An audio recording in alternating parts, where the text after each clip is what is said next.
Hello అండి, welcome back to our channel Devi Saraswati. రోజు మన ఛానల్లో మునగాకు కారపొడి చేస్తున్నానండి. మునగాకు కారపొడి డయాబెటిక్స్కైనా హై బీపీ పేషెంట్కైనా బాగా పనిచేస్తుందండి. ఇది ఒక మెడిసిన్ లాగా.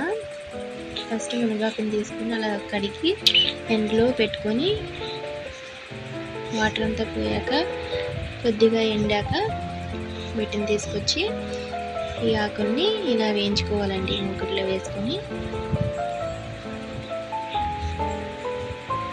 ఇలా లో ఫ్లేమ్లో పెట్టుకొని వేయించుకోవాలండి ఆకుల్ని. వీడియోలో చూపించిన విధంగా వేయించుకోండి. ఇలా వేగాక చూడండి, ఇలా కలుపుతూ వేయించుకోవాలండి. చూడండి, ఇలా పొడి పొడిగా వేగాక ఎండుమిర్చిని వేయించుకోవాలండి. ఎండుమిర్చిని మీ కారం సరిపడా ఎండుమిర్చిని వేయించి పక్కన పెట్టుకోవాలండి.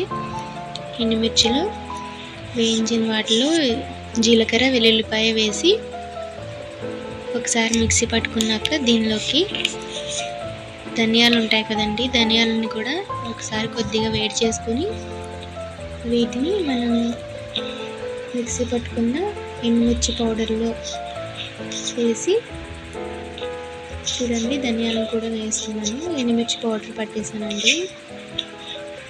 ధనియాలు తీసుకొని వీటిని కూడా లైట్గా వేడి చూడండి, బాగా వేగాయి కదండి. అంటే లైట్గా గోరువెచ్చ చేసుకొని ఇలా వేసేసుకోవాలండి. ఎండుమిర్చి పౌడర్లు వేసి దీనిలోకి ఉప్పు కూడా వేసుకొని మిక్సీ పట్టుకున్నాక ఈ ఆకులను కూడా దీనిలో వేసేసి మళ్ళీ ఒకసారి మిక్సీ పట్టుకొని సర్వింగ్ బౌల్లోకి తీసుకొని సర్వ్ చేసుకుంటే మునగాకు కారపొడి రెడీ అండి. ఇది high BP patients, diabetics, sugar ఉన్న వాళ్ళు కూడా మెడిసిన్ లాగా పనిచేస్తుందండి. నార్మల్ పీపుల్ కూడా వేసుకోవచ్చు. చాలా బాగుంటుంది. ఒకసారి ట్రై చేయండి. ఇలాంటి మోర్ వీడియోస్ కోసం సబ్స్క్రైబ్ చేయండి Devi Saraswati channel. Thank you for watching.